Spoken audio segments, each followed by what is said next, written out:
میں ذمہ داری سے بات کر رہا ہوں۔ سرکار نے تمام کی نوکریاں، ڈیوٹیاں، کاروبار چھڑوا کر اللہ کے رسول صلی اللہ تعالیٰ علیہ وسلم نے انہیں مسجد میں نہیں بٹھوایا کہ آ جاؤ تسبیحات پڑھو اور یہاں بیٹھو اور تلاوتیں کرو اور فقط نفل پڑھو۔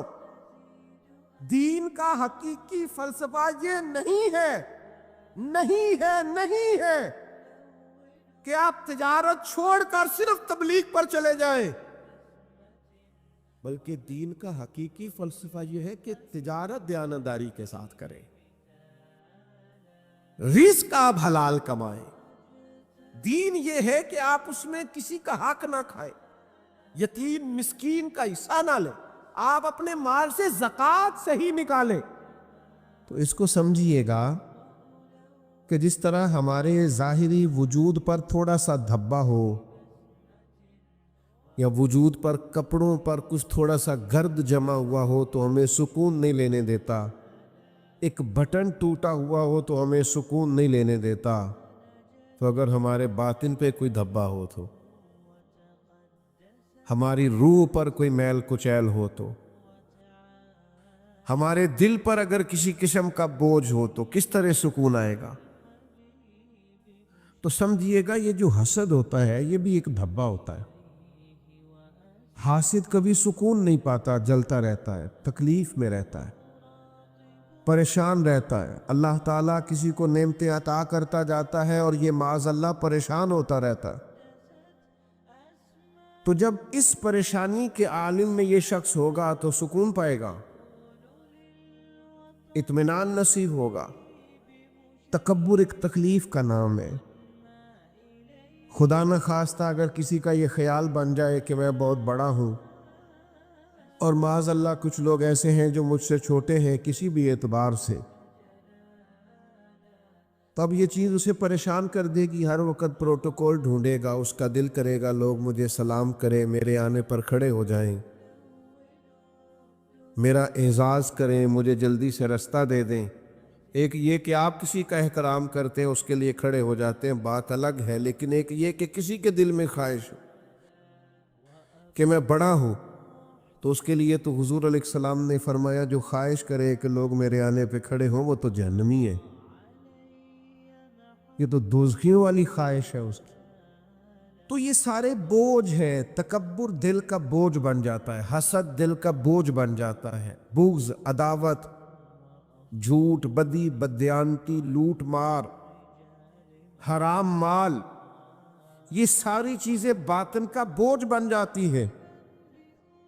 کائنات کا رب فرماتا ہے میں نے تمہیں وہ محبوب دیے ہیں جو تم پر میری آیتیں پڑھیں گے اور تمہیں پاک فرما دیں گے، تمہارا تزکیہ کر دیں گے، تمہارے باطن کے وہ بوجھ اتار دیں، تمہیں تزکیہ نفس نصیب ہوگا۔ رسول کائنات صلی اللہ تعالیٰ علیہ وسلم نے لوگوں کے یہ بوجھ اتار ڈالے۔ حضور نے اس خوبصورت انداز میں تعلیم و تربیت عطا فرمائی اور اس مٹھاس کے ساتھ لوگوں کے دلوں تک دین کو اتارا کہ بڑے بڑے سخت گیر مزاج کے لوگ تھے، بڑی بڑی تلخ طبیعتیں تھیں، ان کے مزاجوں کے اندر بڑی ترش روئی تھی، وہ ایک دوسرے کے بارے میں بڑے سخت تھے، لیکن جب کریم نے تزکیہ فرمایا ہے تو اللہ نے انہیں ٹھنڈک عطا فرما دی۔ آج بھی بہت سارے لوگ ہیں جن کے نفس کو تسکین ملتی ہے، معاذ اللہ بڑا کہلا کر، کچھ لوگوں کو چھوٹا سمجھ کر خود سے بول رہے ہوتے ہیں فلاں میرا ملازم ہے، اتنے میں نے نوکر رکھے ہوئے۔ اور میں اکثر احباب سے کہتا ہوں جس بیچارے کے پاس ڈرائیور کو دینے کی تنخواہ آ جاتی ہے نا، پھر وہ اس طرح کرتا ہے کہ اس کو پابند کرتا ہے کہ گاڑی کا دروازہ بھی تو نہیں کھولنا اور بند بھی تو نہیں کرنا ہے، حالانکہ یہ بلا وجہ آپ پریشان ہیں، آپ آرام سے خود بھی دروازہ کھول سکتے ہیں، بند بھی کر سکتے ہیں، لیکن آپ الجھاؤ کا شکار ہو گئے، آپ احساس کمزوری کا شکار ہو گئے۔ آپ کس لیول اور کس ماحول میں جا کے عزت تلاش کر رہے ہیں؟ یہ تو مومن کی شان نہیں ہے۔ تو اپنے آپ کو بڑا جاننا اور کسی تکبر کا شکار ہونا، اور یہ آج کل بات عام ہو گئی ہے، ہر ایک نے اپنی کوئی نہ کوئی شان بنا لی ہے۔ میں چونکہ یہ منصب رکھتا ہوں لہذا میری یہ عظمت ہے۔ بھئی کوئی آپ کو اکرام دے بات الگ ہے، پر آپ کی شان تو یہ ہونی چاہیے کہ وَعِبَادُ الرَّحْمَنِ الَّذِينَ يَمْشُونَ عَلَى الْأَرْضِ هَوْنًا، رحمان کے بندے تو زمین پر آہستگی سے چلتے ہیں، عاجزی سے چلتے ہیں، ان کے مزاج میں ٹھہراؤ ہوتا ہے، بردباری ہوتی، کسی قسم کے چھچھورے پن سے، کسی قسم کے تکلف سے، کسی قسم کی بناوٹ سے وہ ہمیشہ آزاد ہوتے، ان کی طبیعتوں میں معنی خیز قسم کا ٹھہراؤ ہوتا، اطمینان انہیں نصیب ہوتا ہے۔ حضرت ابو ذر غفاری رضی اللہ تعالیٰ عنہ صحابی رسول ہے، اور بڑے جلیل القدر صحابی اور بڑے فقیر منج صحابی ہے، اور فقر ابو ذر دنیا کے اندر ضرب المثل ہے۔ ایک بڑی عجیب صورتحال ایک شخص نے دیکھی، اس نے دیکھا کہ حضرت ابو ذر غفاری رضی اللہ تعالیٰ عنہ اپنے گھر سے نکلیں تو جس طرح کا لباس جناب ابو ذر غفاری نے پہن رکھا ہے بالکل اسی طرح کا لباس ان کے غلام نے بھی پہنا ہوا ہے۔ آپ کی توجہ ہے میری بات پر؟ نوجوان زیادہ غور کرے ذرا اس پر، یعنی بالکل یہ بڑا بے موسمہ سا پھل تھا اس زمانے میں کہ جب غلام کو یہ اجازت ہی نہیں ہوتی تھی کہ وہ اپنی مرضی سے کوئی جانور دھوپ سے کھول کے چھاؤں میں باندھ دے، کہتے تھے تو اتنا سمجھدار ہو گیا کہ بغیر اجازت یہ کام کرے گا۔ تو جس طرح کا لباس آقا نے پہنا اسی طرح کا غلام آج جو بڑا اچھا بھاشن دیتے ہیں نا غریبوں کے حقوق پر، کبھی ان کے کپڑے بھی دیکھنا، ان کے ملازم کے کپڑے بھی دیکھنا، ان کے جو قریب رہنے والے ان کے خدام ہیں ان کا لباس بھی دیکھنا۔ چلے میں چھوٹا آدمی ہوں، کوئی بڑی بات کروں گا تو اچھی نہیں لگے گی، وزیروں کی کیا بات کرنی ہے، یہاں تو پیروں کا حال بڑا انفرادی ہے، ذرا ان کا رنگ بھی دیکھیں اور ان کے خدام کا رنگ بھی دیکھیں۔ ہم کو تو میسر نہیں مٹی کا دیا بھی، اور گھر پیر کا بجلی کے چراغوں سے ہے روشن۔ وہ وہاں بڑا معاملہ بڑا عجیب ہے، خدا بندہ یہ تیرے سادہ دل بندے کدھر جائیں کہ درویشی بھی عیاری ہے، شہنشاہی بھی عیاری، اللہ ماشاءاللہ۔ تو وہاں خدام کے کپڑے کے جیسے نہیں ہوتے، ان کا وہ جو شانہ آنا جانا ہے اور اٹھنا بیٹھنا ہے وہ بڑا انفرادی ہو جاتا ہے۔ تو کیفیت بڑی انوکھی ہے، جس طرح کا لباس سیدنا ابو ذر غفاری رضی اللہ تعالیٰ عنہ نے پہن رکھا ہے بالکل اسی طرح کا لباس ان کے غلام نے پہنا ہوا ہے۔ تو ظاہر ہے کہ عرب کے اندر یہ بڑا ایک انفرادی کام تھا اور بے موسمہ پھل تھا۔ تو آگے بڑھ کے لوگوں نے پوچھا جناب مسئلہ سمجھ میں نہیں آیا، بالکل اسی قیمت کا اسی طرح کا لباس آپ کا اور اسی طرح کے آپ کے غلام کا، ماجرا کیا ہے؟ تو جناب ابو ذر غفاری نے ٹھنڈی آہ بھری اور پھر کہنے لگے میری بات نہیں، یہ مدینے والے محبوب کی بات ہے۔ یہ وہ کمال ہے جو اس محبوب نے دیا ہے کہ یتلو علیکم آیاتنا ویزکیکم، وہ جو تزکیہ نفس کی خوبصورت وادی سے ہمیں گزارا ہے، یہ اس کا ثمرہ ہے، یہ اس کا پھل ہے، یہ اس کا نتیجہ ہے۔ حضرت ابو ذر غفاری رضی اللہ تعالیٰ عنہ پھر خود ہی فرمانے لگے میں نے ایک دفعہ نا کسی غلام کو کسی بات پہ آر دلا دی تھی، کوئی سخت جملہ بول دیا تھا، فرماتے محبوب نے مجھے تنبیہ فرمائی اور ذرا سننا بات کو، حضور فرمانے لگے ابو ذر یہ تمہارے غلام تمہارے بھائی ہے، یہ تمہارے غلام تمہارے، ذرا بولیے گا تمہارے غلام تمہارے کون جی؟ غلام تمہارے، یہ درجہ دے کے دیکھے نا، یہ حضور نے دیا ہے، فرمایا یہ تمہارے غلام تمہارے بھائی ہیں، جس طرح کا خود کھانا اسی طرح کا انہیں بھی کھلانا، اور جس طرح کا خود پہننا اس طرح کا انہیں بھی پہنانا، اور ان کی طاقت سے زیادہ ان پر بوجھ نہ ڈالنا، اور اگر کبھی طاقت سے زیادہ ان پر بوجھ ڈالو تو پھر کام میں ان کی مدد بھی کرنا۔ حضرت ابو ذر غفاری فرماتے بس وہ دن اور آج کا دن حضور سے سنا ہے نا کہ جس طرح کا خود پہنا انہیں بھی پہنانا ہے، تو فرمایا بس پھر طے کر لیا ہے جس طرح کا خود پہنتے انہیں بھی پہنا دیتے ہیں۔ میرے عزیز، یہ جو آج مزاج ہے ہماری طبیعت میں، بوجھ ہے یہ چیز کہ ہم کچھ لوگوں سے اپنے آپ کو بڑا جاننے لگے۔ کچھ لوگوں کا حال یہ ہے کہ وسائل پر میرا ہی حق ہے، اور مختلف قسم کی لوٹ گھسوٹ، ظلم، جبر، زیادتی، اور کسی سے چھین کر اپنا گھر بسانے کی کوشش۔ یہ تو بہت بڑی بزدلی ہے، یہ تو بہت بڑی ناکامی ہے، یہ ظلم تو اتنی بڑی زیادتی ہے کہ یہ آپ کو کسی صورت سکون نہیں لینے دے۔ آپ ہمیشہ بے چین، بے قرار، الجھے ہوئے، مضطرب اور وسوسوں کے غلبے میں ہر وقت دبے نظر آئیں۔ میرے بھائیوں، یاد رکھیے گا اور سمجھیے گا، حضور علیہ الصلوۃ والسلام نے ہر قسم کے تکبر نکال دینے سے، ہر قسم کی عداوتیں اپنے دلوں سے دور کرنے کا ہمیں حکم ارشاد فرمایا۔ یہ کر دینا بندہ ذرا ہلکا پھلکا سا ہو جاتا ہے، وہ عاجزی میں رہے تو ذرا تھوڑا سا نارمل زندگی بڑی خوبصورت، یہ پروٹوکول والی زندگی بڑی خطرناک ہوتی ہے، لیکن اس کا پتہ اس وقت چلتا ہے جب پروٹوکول ملنا شروع ہو جاتا ہے۔ اس سے پہلے چاہت ہوتی ہے، پھر تو بندے کو جب ملنے لگتا ہے تو اسے احساس ہوتا ہے کہ میری تو ذاتی زندگی کوئی نہیں رہی، میں تو نجی طور پر کوئی کام کرنے کے قابل ہی نہیں رہا، میں تو وہ کچھ کر ہی نہیں سکتا جو مجھے کرنا چاہیے تھا، الا ماشاء۔ وہ مشکل میں محسوس کرتا ہے، تو عاجزی سے رہنا، اپنے مزاج کو ہلکا پھلکا رکھنا، تکبر سے، انانیت سے، جھوٹ سے، بدی سے، بلا وجہ کسی پر زیادتی کرنے سے بچنا، اور عام لوگوں کے ساتھ حسن سلوک کرنا، اس سے انسان کی پاکیزہ فطرت کا پتہ چلتا ہے۔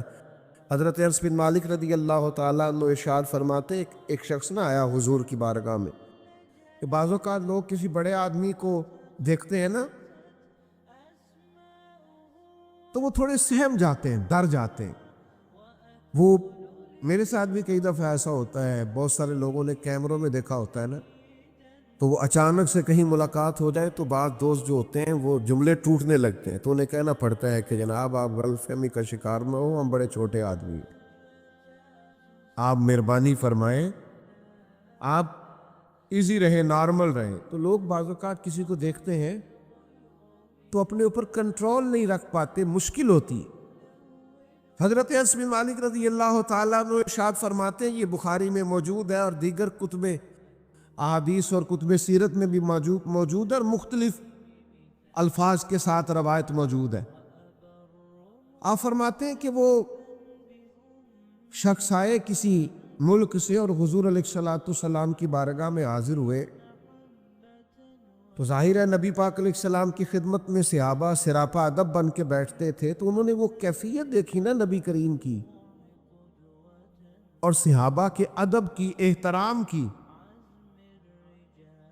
اور پھر اللہ تعالیٰ نے جو محبوب کو رعب عطا فرمایا ہے، اس رعب کو ملاحظہ کیا، تو فرماتے ہیں اس شخص نے، جو آئے تھے، انہوں نے کانپنا شروع کر دیا، ان کے وجود پر راشا طاری ہو گیا، وہ ایک عجیب سے خوف میں مبتلا ہو گئے۔ اب ذرا انداز دیکھیے گا، وہ خوف میں مبتلا ہوئے تو محبوب پاک علیہ السلام نے تھپکی دی، حضور فرمانے لگے ڈرتے کیوں ہو؟ تو انہوں نے عرض کی کہ میں مدینے کی حکومت کے سربراہ کی خدمت میں آیا ہوں، تو مجھے ڈر لگ رہا ہے کوئی بات نہ ایسی ہو جائے جس سے آپ ناراض ہو جائیں۔ دیکھیے گا بات کہاں کی تھی، چلی کہاں گئی۔ حضور علیہ السلام کی آنکھوں میں تو آنسو آ گئے، اور کریم فرمانے لگے نہیں، آپ کسی بادشاہ کے پاس نہیں آئے، آپ تو اس بیٹے کے پاس آئے ہیں جس کی ماں گوشت کے خشک ٹکڑے کھا کے بھی گزارا کر لیتے تھے۔ میں تو غریب ماں کا بیٹا، آپ تو اس بیٹے کے پاس آئے جس کی ماں گوشت کے خشک ٹکڑے کھا کے بھی اپنا اور اپنے گھر کا وقت گزار لیتی تھی۔ میرے عزیزو، یہ معیار، یہ رویہ، یہ نارمل زندگی جو حضور علیہ السلام نے ہمیں دی ہے، یہ تزکیہ کے بعد انسان کو حاصل ہوتی ہے کہ اپنے باطن سے سارے بوجھ اتار ڈالے۔ لیکن ہم جب تک لوگوں کے پاس کچھ نہیں ہوتا اتنی دیر تک تو وہ بڑے دعوے کر رہے ہوتے ہیں کہ میں فلاں کے لیے یہ کر دوں گا اور میں فلاں کے لیے یہ کر دوں گا اور مجھے اگر اللہ نے موقع دیا تو میں یہ کر دوں گا، اور جب انہیں موقع مل جائے پھر سب سے زیادہ مجبوریاں بھی وہی سناتے نظر آتے ہیں، سب سے زیادہ پھر فلسفہ بھی وہی بیان کرتے ہو۔ میاں تو اتنے دعوے، میں ایک دفعہ نے کہ جلسے سے لوٹ رہا تھا تو الیکشن کے ایام تھے، تو میرا ایک دوست اکثر تنقید کرتا ہے کہ مولوی ساری رات مائک چلائے رکھتے ہیں، تو وہ جلسے میں تھا، سیاسی جلسے میں، اور رات کے 2-2:30 بج رہے تھے، تو میں نے اس کی طرف دیکھ کے کہا، میں نے کہا سپیکر چلا رہا ہے کہ بغیر سپیکر کے جلسہ ہو رہا ہے؟ وہ کہنے لگا نہیں نہیں آپ ٹھیک ہے، ہمیں بھی جلانا پڑ گیا ہے۔ تو بڑا خاص سپورٹر اور ووٹر تھا وہ اپنے امیدوار کا، یہاں اس کی فوٹو بھی لگا رکھی ہے اور اس کی نام کا بیج بھی اپنے سینے پہ بالکل چسپاں کیے ہوئے، لیکن وہ اندر تقریر کر رہا ہے اور یہ باہر گھوم رہا ہے، اور ہے بڑا پکا ووٹر سپورٹر۔ تو میں نے اس سے کہا خدا کے بندے، وہ تیرا امیدوار، تیرا لیڈر اندر تقریر کر رہا ہے اور تو باہر گھوم رہا ہے۔ تو کہنے لگا جھوٹ بول رہا ہے، سارے جھوٹ بول رہا۔ تو آپ کو بھی پتہ ہے تو مجھے بھی پتہ ہے، تو میں نے کہا کمال ہو گئی نا، اب یہ ہم مسکرا تو رہے ہیں پر مقام تو رونے والا ہے نا، کہ جہاں وہ لوگ جن کے خاص سپورٹر ووٹر بھی یہ دعویٰ کریں کہ یہ سچ نہیں بولتے، آپ کیا تقاضا کرتے ہیں اس ملک کا؟ کہاں تک بات جائے گی اور کہاں تک یہ بات رکے گی؟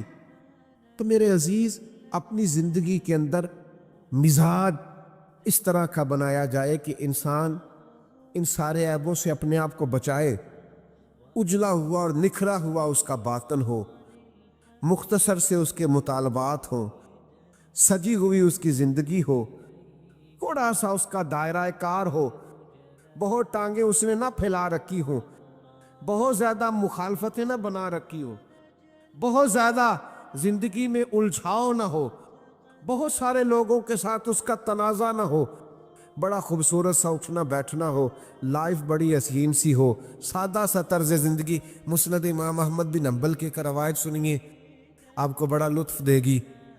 حضرت عبداللہ بن عمر رضی اللہ تعالیٰ عنہ اور ایک اور صحابی ہے، فرماتے ہم دونوں حضور کی خدمت میں بیٹھے تھے تو دروازے پہ دستک ہوئی، تو محبوب فرمانے لگے دروازہ کھولو، جو دروازے پہ آیا وہ جنتی ہے۔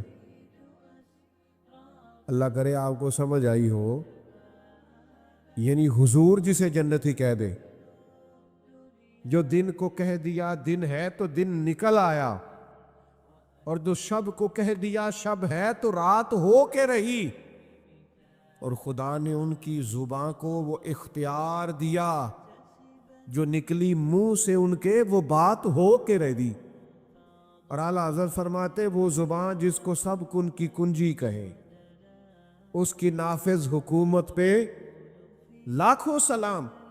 کھولو دروازہ، جنتی آیا ہے۔ حضرت عبداللہ رضی اللہ تعالیٰ عنہ بیان فرماتے ہم نے دروازہ کھولا تو بندہ بڑا سادہ سا، بالکل سادہ، تازہ وضو کیا ہے اور پانی کے قطرے داڑھی سے بہہ رہے ہیں، جوتے بغل میں دبائے ہوئے، کچھ سامان دبائے ہوئے، چیزیں ایک سائیڈ پہ رکھی، حضور کی خدمت میں چند گھڑیاں بیٹھا، دست بوسی کی، اٹھ کے چلا گیا۔ فرماتی ہم رش کی کرتے رہے، کیسا خوش بخت ہے جسے حضور نے دنیا میں جنت کی بشارت عطا کر دی۔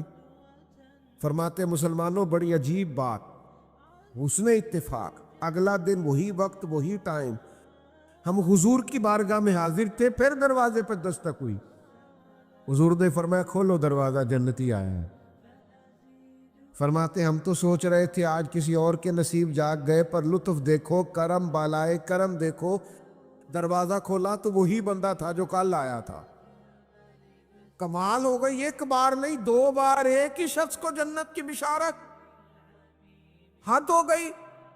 فرماتے وہ تو اسی طرح اپنی سادگی میں آیا، وضو کیا ہوا ہے، پانی کے قطرے داڑھی سے گر رہے ہیں، سامان تھامے ہوئے، چند گھڑیاں حاضر بارگاہ ہوا، اجازت لے کے رخصت ہوا۔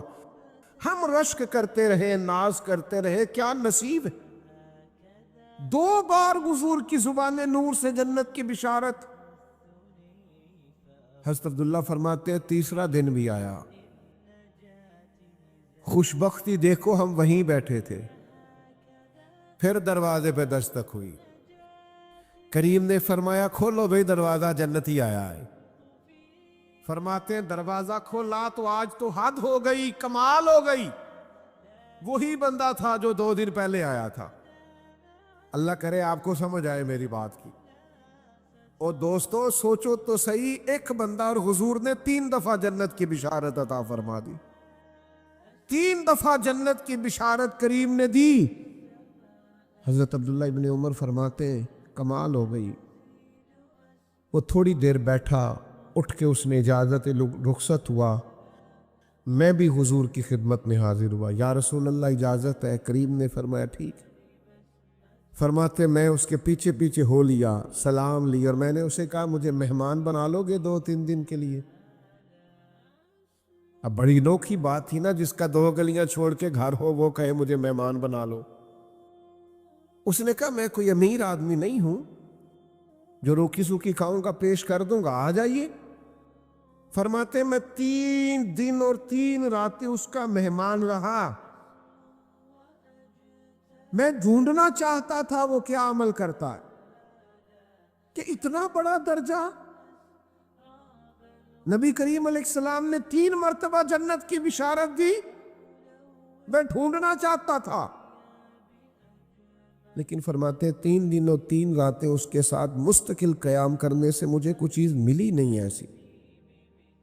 وہ عشاء جماعت سے پڑھتا اور فجر اٹھ کے جماعت سے پڑھتا، اور میں تو درمیان میں تہجد ہی پڑھتا۔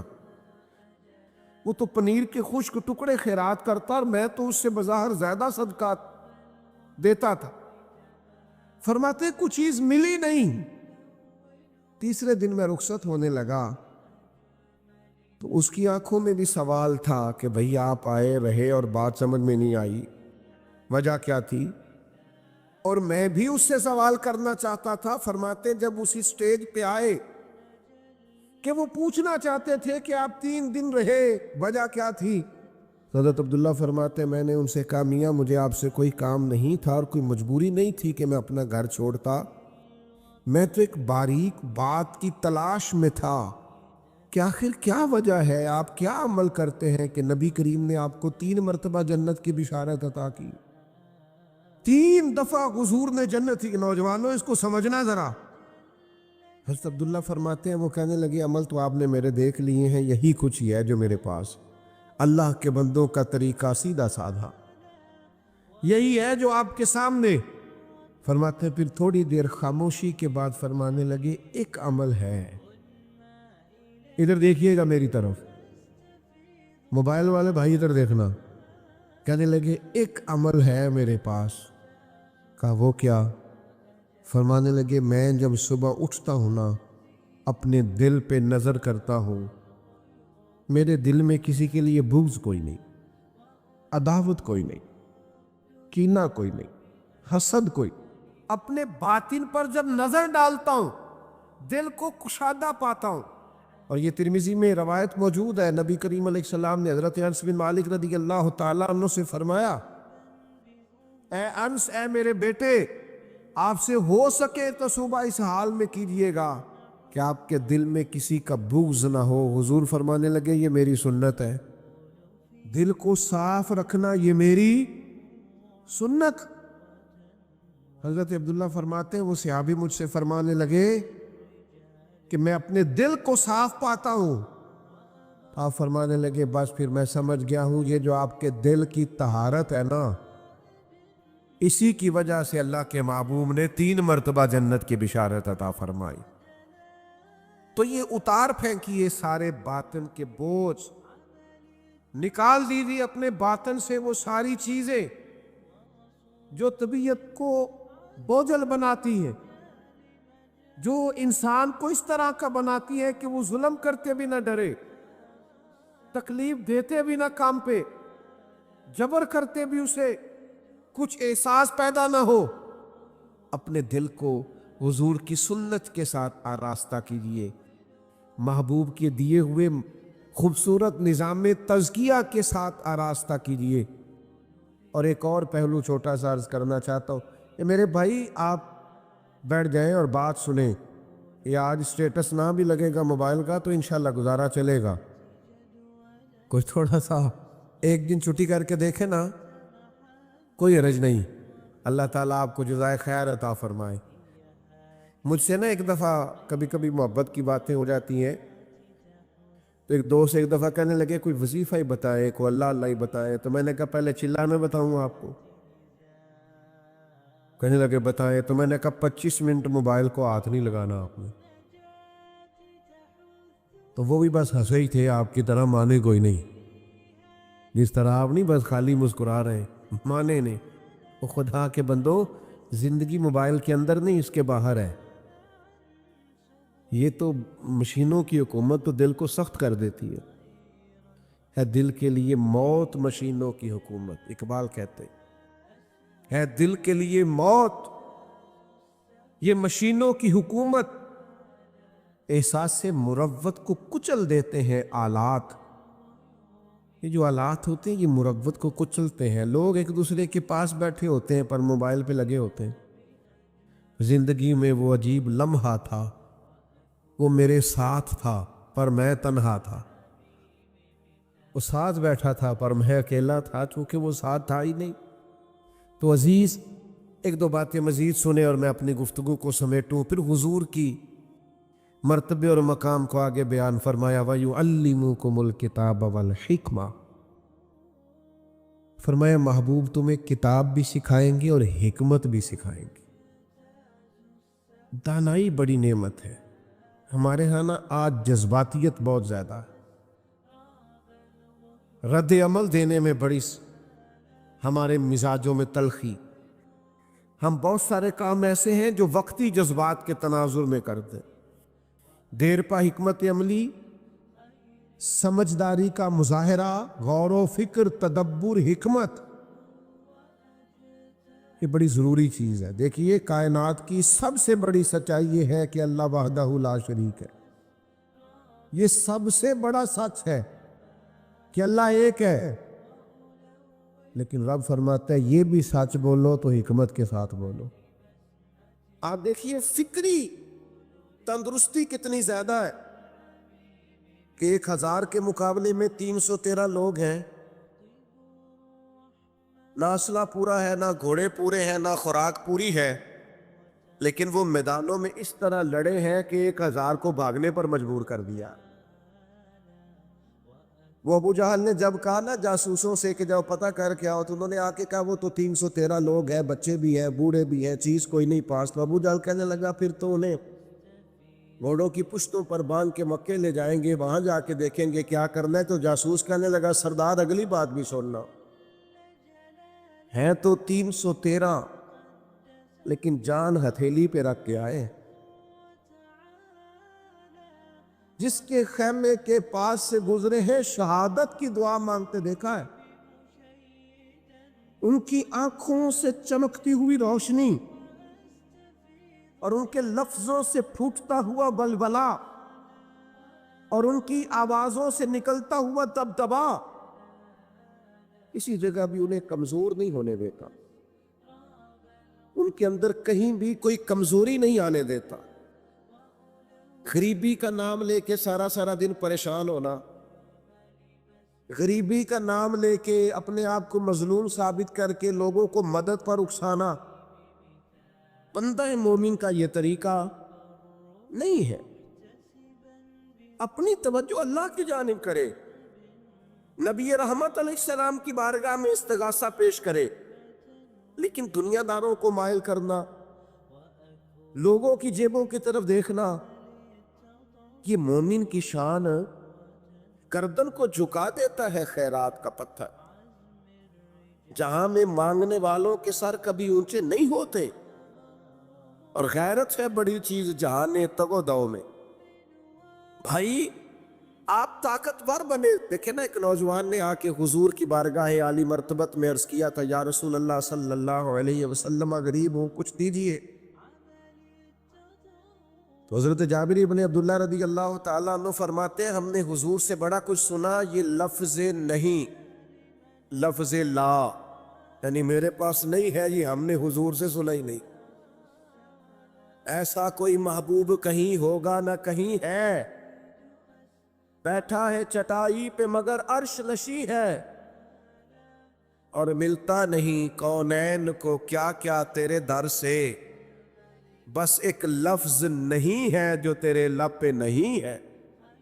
اور یہ فاضل بریلوی رحمت اللہ علیہ کا انداز بھی دیکھیے, کہتے ہیں واہ کیا جود و کرم ہے شہ بتہا تیرا.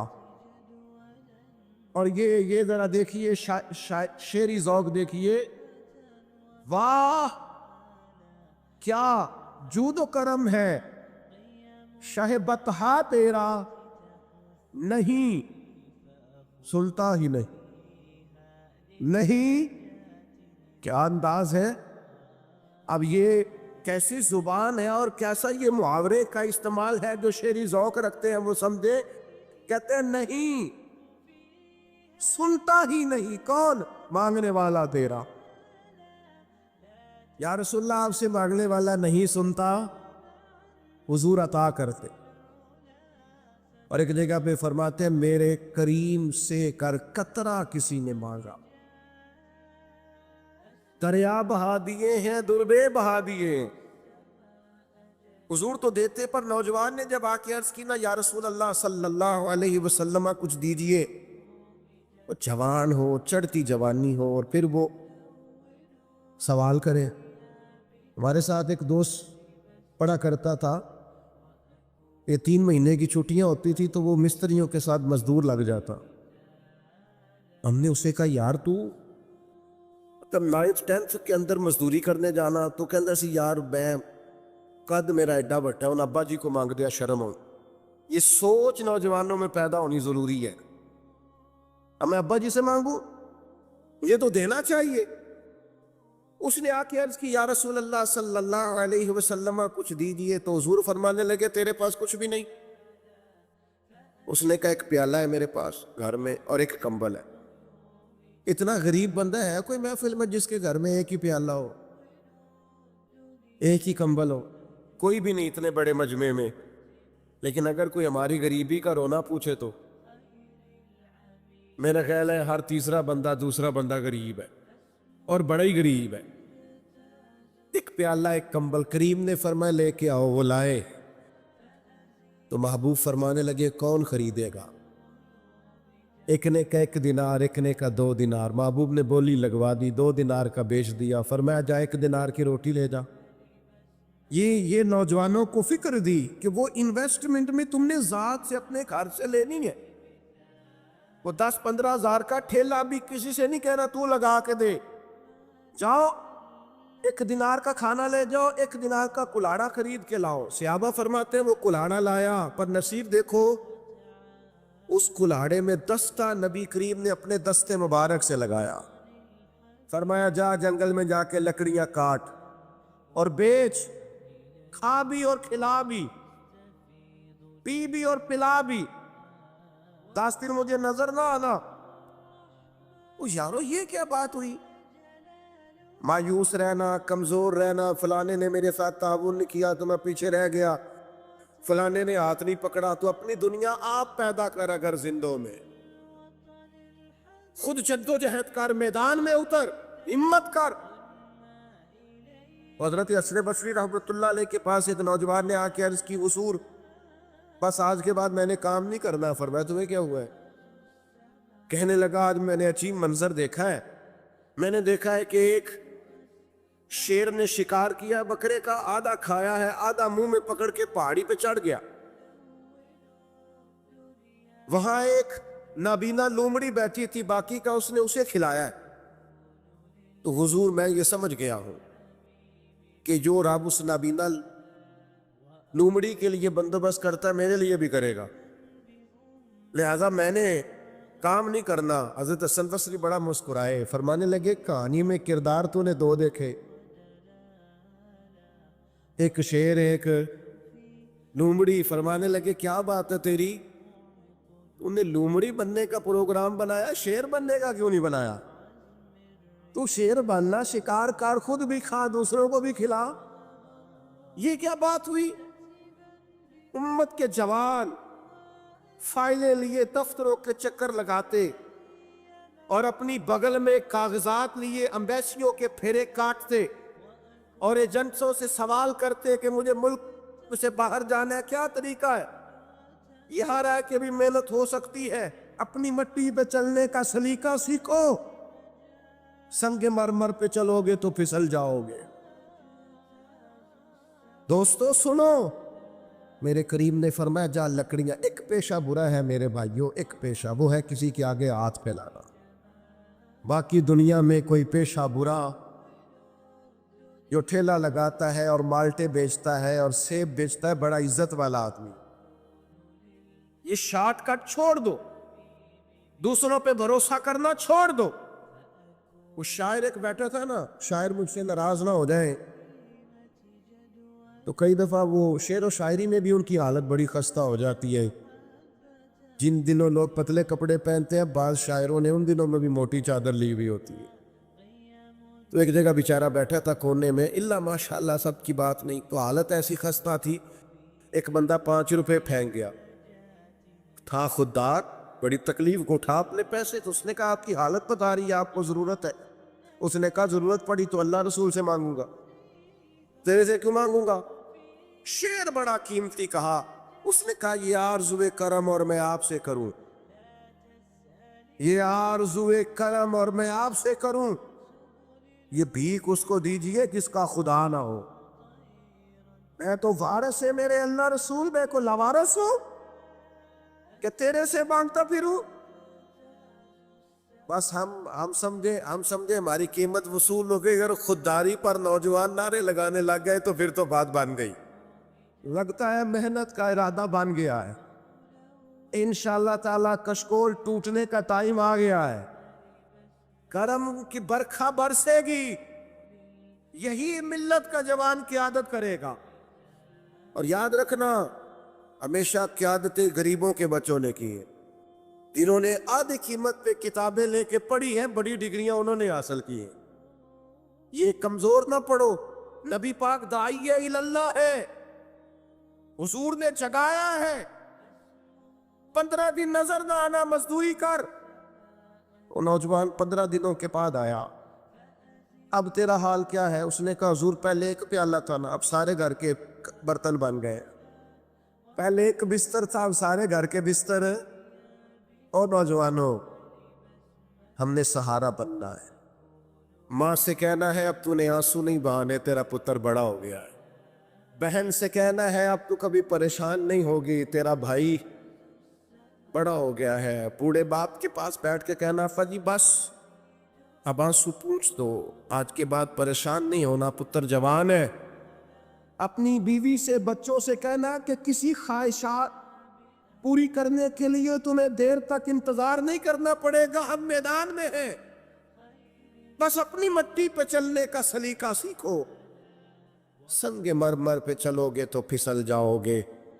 نبی پاک نے محنت کو سپورٹ کیا ہے، مشقت کو سپورٹ کیا۔ حضور علیہ السلام نے فرمایا سب سے بہترین کمائی وہ ہے جو تو اپنے 2 ہاتھوں سے محنت کر کے کھاتا ہے۔ فرمایا اللہ کے نبی حضرت داؤد علیہ السلام محنت کر کے کمایا کرتے، سنگیوں کام کر دے۔ اور دوسری بات، بھروسہ اللہ رسول پہ، بھروسہ، ادھر دیکھو میری طرف، دنیا داروں سے امیدیں لگا لیتے ہو بہت زیادہ، وہ دنیا دار بندے بیچارے کمزور ہوتے ہیں۔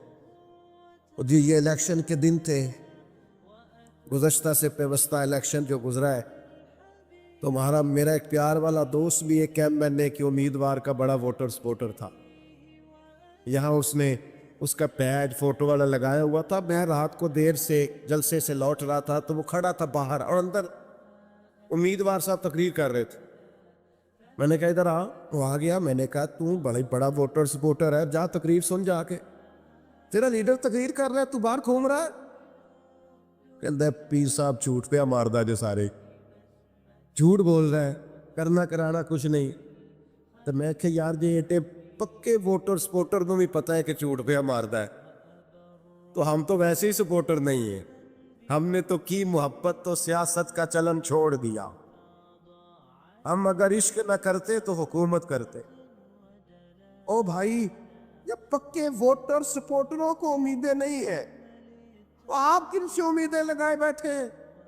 آپ جدوجہد کریں اور امیدیں اللہ رسول سے.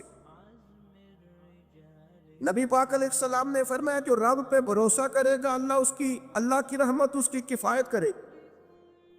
وَإِن يَتَوَكَّلْ عَلَى اللَّهِ فَهُوَ حَسْبُهُ, واللہ پہ بھروسہ کرے گا اللہ اس کے لیے کافی ہو جائے گا. ادھر دیکھو یار موبائلوں والے دوستو, بات سنو. گھبراہٹ نہیں, ٹینشن نہیں, انزائٹی نہیں, ڈپریشن نہیں. مومن اور ڈپریشن, مومن اور انزائٹی, مومن اور ٹینشن. وہ جی مجھے پتہ نہیں مجھے کیا ہو رہا ہے, جی مجھے خوف آتا ہے. آپ کو خوف آتا ہے مومن ہو کے؟